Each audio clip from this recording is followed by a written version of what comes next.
আসসালামু আলাইকুম। সংবাদে আপনাদের সবাইকে স্বাগত জানাচ্ছি। আমি ফিরোজ তোহা। শুরুতেই সংবাদ শিরোনাম।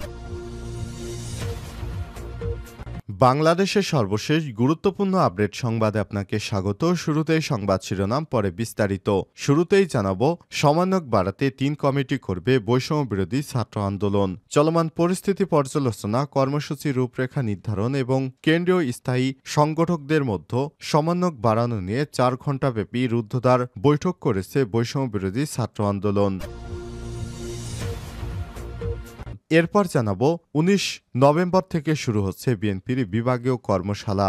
রাষ্ট্র সংস্কারের ৩১ দফা সারা দেশে মানুষের মধ্যে ছড়িয়ে দিতে বিভাগীয় কর্মশালার আয়োজন করেছে বিএনপি। ১৯ নভেম্বর রাজধানী ঢাকা দিয়ে এই কার্যক্রমের সূচনা করার সিদ্ধান্ত নিয়েছে দলটি। এরপর পর্যায়ক্রমে অন্য বিভাগগুলোতে কর্মশালা করা হবে।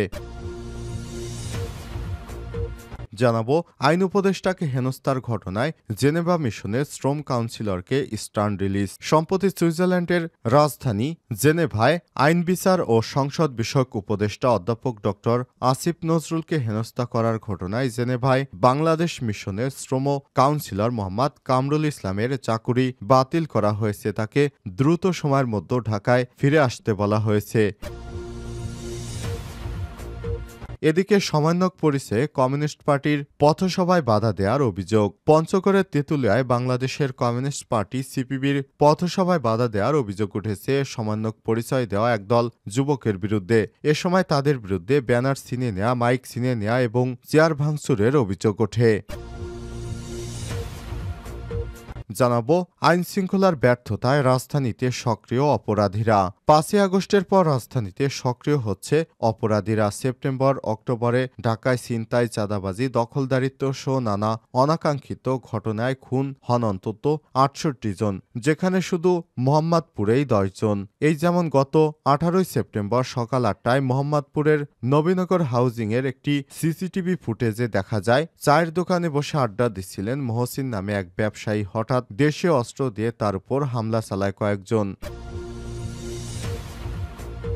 এবং সর্বশেষ জানাবো, মালয়েশিয়ার সাবেক প্রধানমন্ত্রীকে $৩ লাখ জরিমানা। মালয়েশিয়ার সাবেক প্রধানমন্ত্রী মুহিউদ্দিন ইয়াসিনকে $৩ লাখ জরিমানা করেছে দেশটির একটি আদালত। মানহানির এক মামলায় অন্য আরেক রাজনীতিবিদকে এই ডলার ক্ষতিপূরণ দেওয়ার নির্দেশনা দেওয়া হয়েছে। প্রিয় দর্শক, এতক্ষণ শুনছিলেন সংবাদ শিরোনাম, এবারে বিস্তারিত। তবে তার আগে বন্ধুরা, অনুরোধ থাকবে এই সংবাদটিতে একটি লাইক দিন। এই চ্যানেলে আপনি নতুন হয়ে থাকলে আমাদের সংবাদটি দেখতে দেখতে চ্যানেলটি সাবস্ক্রাইব করে রাখুন। কমেন্ট করে বন্ধুরা আপনার মূল্যবান মতামত জানিয়ে দিন আপনি বিশ্বের কোন দেশ থেকে বা বাংলাদেশের কোন স্থান থেকে আমাদের সংবাদটি দেখছেন এবং শুনছেন। এবারে বিস্তারিত। সমন্বয় বাড়াতে ৩ কমিটি করবে বৈষম্য বিরোধী ছাত্র আন্দোলন। চলমান পরিস্থিতি পর্যালোচনা, কর্মসূচি রূপরেখা নির্ধারণ এবং কেন্দ্রীয় স্থানীয় সংগঠকদের মধ্যে সমন্বয় বাড়াতে ৪ ঘণ্টাব্যাপী রুদ্ধদ্বার বৈঠক করেছে বৈষম্য বিরোধী ছাত্র আন্দোলন। বুধবার ১৩ নভেম্বর বিকেলে বাংলাদেশ এর রাজধানী বাংলা মোটরে রূপায়ণটারে বৈষম্য বিরোধী ছাত্র আন্দোলনের কার্যালয়ে এই বৈঠক অনুষ্ঠিত হয়। এতে ১৫৮ জন সমন্বয়ক ও সহ-সমন্বয়কের মধ্যে উপস্থিত ছিলেন ৮৮ জন। বৈঠক সূত্র থেকে জানা যায়, সমন্বয় বাড়াতে ৩ ধরনের কমিটি করার সিদ্ধান্ত নিয়েছে তারা। প্রথমত, সপ্তাহের মধ্যে বৈষম্য বিরোধী ছাত্র আন্দোলনের একটি নির্বাহী কমিটি গঠন করা হবে। কমিটিতে ২০ থেকে ২২ জনের সদস্য করা হবে। সেখানে ঢাকা বিশ্ববিদ্যালয় সহ অন্যান্য পাবলিক প্রাইভেট বিশ্ববিদ্যালয়ের সমন্বয়করাও থাকবেন। দ্বিতীয়, একটি অর্গানাইজেশন সাংগঠনিক টিম থাকবে। এই টিম একাধিক সেলে বিভক্ত থাকবে এবং সেল অনুযায়ী কাজ করবে এবং অর্গানাইজিং টিমে মাসের মধ্যে গঠন করার জন্য বলা হয়েছে। দ্বিতীয়ত, বৈষম্য বিরোধী ছাত্র আন্দোলনের যে অর্গানোগ্রাম দেখানো হয়েছে ৪ সদস্য বিশিষ্ট আহ্বায়ক কমিটি, সেটি একটি সপ্তাহের মধ্যে বর্ধিত করে পূর্ণাঙ্গ কমিটি গঠন করা হবে। এছাড়াও ১৫ নভেম্বর বৈষম্য বিরোধী ছাত্র গণ অভ্যুত্থানের ১০০ দিন উপলক্ষে ঢাকা ও ঢাকার বাইরে আন্দোলনে আহতদের খোঁজখবর নেবে কেন্দ্রীয় কমিটি। পাশাপাশি ঢাকায় শহীদ পরিবারের সঙ্গে মতবিনিময় করবেন তারা। বৈঠকে কেন্দ্রীয় সমন্বয়কের মধ্যে উপস্থিত ছিলেন হাসনাত আব্দুল্লাহ, রিফাত রশিদ, আরিফ সোহেল, উমামা ফাতেমা, আব্দুল্লাহ হান্নান মাসুদ। বৈঠক শেষে হাসনাত আব্দুল্লাহ বলেন, জুলাই আগস্টে আন্দোলনের ফসল হলো অন্তর্বর্তীকালীন সরকার। এই সরকারের উপদেষ্টা নিয়োগের সময় অবশ্যই আমাদের বক্তব্য নিতে হবে। এ সময় তিনি জানান, বিপ্লবের ১০০ দিন উপলক্ষে আন্দোলনে শহীদ ও আহতদের নিয়ে দিনব্যাপী কর্মসূচি পালন করা হবে। আর ১ থেকে ১.৫ মাসের মধ্যে দেশব্যাপী আন্দোলনের কমিটি দেয়া হবে। ১৯শে নভেম্বর থেকে শুরু হচ্ছে বিএনপির বিভাগীয় কর্মশালা। রাষ্ট্র সংস্কারের ৩১ দফা সারা দেশে মানুষের মধ্যে ছড়িয়ে দিতে বিভাগীয় কর্মশালার আয়োজন করেছে বিএনপি। ১৯শে নভেম্বর রাজধানী ঢাকা দিয়ে এই কার্যক্রমের সূচনা করার সিদ্ধান্ত নিয়েছে দলটি। এরপর কার্যক্রমে অন্য বিভাগগুলোর কর্মশালা করা হবে। গতকাল বুধবার নয়াপল্টনে দলের কেন্দ্রীয় কার্যালয়ে একটি প্রশিক্ষণ বিষয়ক কমিটির সভায় এই সিদ্ধান্ত গৃহীত হয়েছে। কর্মসূচির অংশ হিসেবে ১৯শে নভেম্বর ঢাকায় কর্মশালা অনুষ্ঠিত হবে। এরপর ২৩শে নভেম্বর চট্টগ্রাম ও রাজশাহী, ২৫শে নভেম্বর খুলনা, ৩০শে নভেম্বর সিলেট, ২ ডিসেম্বর ময়মনসিংহ, ৭ই ডিসেম্বর রংপুর, বরিশাল এবং ২১শে ডিসেম্বর ফরিদপুর ও কুমিল্লায় কর্মশালা অনুষ্ঠিত হবে। প্রশিক্ষণ বিষয়ক কমিটির সভাপতিত্ব করেন কমিটির আহ্বায়ক ও বিএনপির জাতীয় স্থায়ী কমিটির সদস্য আব্দুল মঈন খান।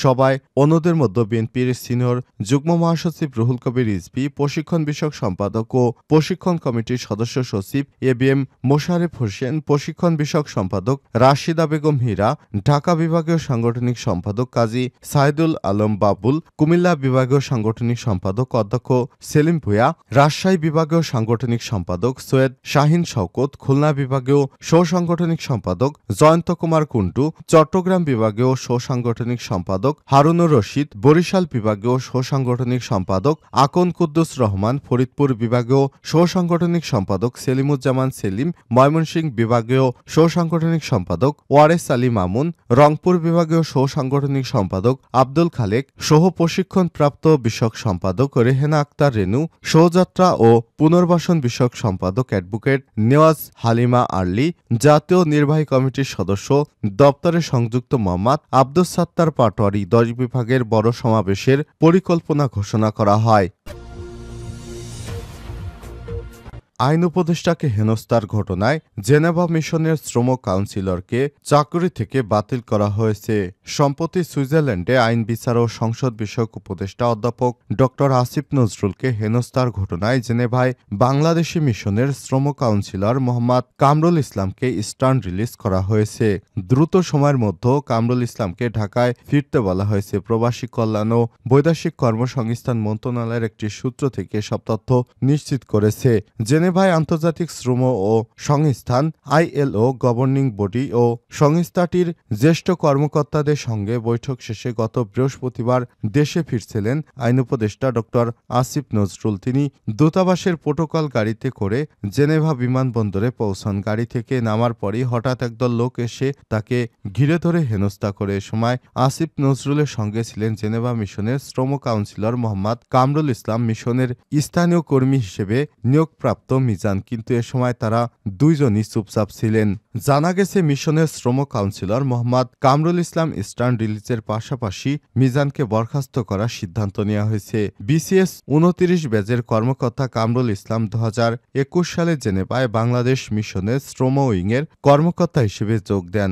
উপসচিব পদমর্যাদার এই কর্মকর্তা এর আগে প্রবাসী কল্যাণ সচিবের একান্ত সচিব ছিলেন। কূটনৈতিক সূত্র থেকে জানা গেছে, জেনেভা বিমানবন্দরে আইন উপদেষ্টা আসিফ নজরুলকে হেনস্থার ঘটনাকে সরকার পূর্ব পরিকল্পিত বলে মনে করছে। এ ব্যাপারে জেনেভায় বাংলাদেশের স্থায়ী মিশন থেকে ঢাকা একটি প্রতিবেদন পাঠাতে বলা হয়েছে। পররাষ্ট্র মন্ত্রণালয়ের সূত্র থেকে জানা গেছে, আইন উপদেষ্টা ড আসিফ নজরুলের সঙ্গে জেনেভায় অনাকাঙ্ক্ষিত এবং অনভিপ্রেত ঘটনার পর বুধবার মন্ত্রণালয় থেকে বিদেশে বাংলাদেশের সব মিশনে জরুরি একটি পরিপত্র পাঠানো হয়েছে। এই পরিপত্রের মিশনগুলোকে সরকার গুরুত্বপূর্ণ ব্যক্তিদের সরকারি সফরের সময় দুটি বিষয়ে সচেষ্ট থাকতে বলা হয়েছে। প্রথমত, সরকারের গুরুত্বপূর্ণ ব্যক্তিদের বিদেশ সফরের সময় তাদের নিরাপত্তা নিশ্চিত করা এবং যথাযথ প্রোটোকল দেওয়া বাংলাদেশের মিশনগুলোর বিশেষ দায়িত্ব। এ দায়িত্ব পালনে শৈথিল্যের কোনো সুযোগ নেই। দ্বিতীয়ত বিদেশি মিশনগুলোকে এ ধরনের সফর শুরুর আগেই সফরকারীদের নিরাপত্তা নিশ্চিত করা এবং সফরের সময় যে কোনো অনভিপ্রেত ঘটনা এড়াতে আরও সচেষ্ট থাকার অনুরোধ জানানো হয়েছে। উল্লেখ্য, গত ৭ই নভেম্বর আসিফ নজরুলকে হেনস্থা করার একটি ভিডিও সামাজিক যোগাযোগ মাধ্যমে ছড়িয়ে পড়ে। সমন্বয়ক পরিচয়ে কমিউনিস্ট পার্টির পথসভায় বাধা দেওয়ার অভিযোগ। পঞ্চগড়ের তেঁতুলিয়ায় বাংলাদেশ কমিউনিস্ট পার্টি সিপিবির পথসভায় বাধা দেওয়ার অভিযোগ উঠেছে। এ সময় সমন্বয়ক পরিচয়ে একদল যুবক তাদের ব্যানার ছিনিয়ে নেয়, মাইক কেড়ে নেয় এবং দেয়ালে ভাঙচুরের অভিযোগ ওঠে। বুধবার ১৩ই নভেম্বর দুপুরে উপজেলা শহরের তেঁতুলতলা এলাকায় শোষণ বৈষম্য বিরোধী গণতন্ত্রের জাগরণ যাত্রা শীর্ষক পথসভায় এই ঘটনা ঘটে। এই ঘটনায় বৈষম্য বিরোধী ছাত্র আন্দোলনের কেন্দ্রীয় সমন্বয়ক হাসনাত আব্দুল্লাহকে অভিযোগ দিয়েছে সিপিবির কেন্দ্রীয় নেতা রুহিন হোসেন প্রিন্স। এদিকে এই ঘটনার পরে পথসভা শেষে ঘটনাস্থল থেকে চলে যায় সিপিবির নেতারা। পরে বাংলাদেশের কমিউনিস্ট পার্টির কেন্দ্রীয় কমিটির সাধারণ সম্পাদক সামাজিক যোগাযোগ মাধ্যম ফেসবুকে লিখেছেন, তেঁতুলিয়া পঞ্চগড়ের তেঁতুলতলায় পথসভায় বক্তব্য শেষ করতে পারলাম না, পথসভা শেষ করতে দেয়া হলো না। ওরা কারা? প্রশাসনের কোনো ভূমিকা নেই, সারাদিন অন্যান্য কর্মসূচি চলবে, ধৈর্যেরও সীমা আছে। মুহূর্তেই পোস্টটি সামাজিক যোগাযোগ মাধ্যমে ছড়িয়ে পড়ে। এ নিয়ে নেটিজেনদের নেতিবাচক মন্তব্য করতে দেখা গেছে।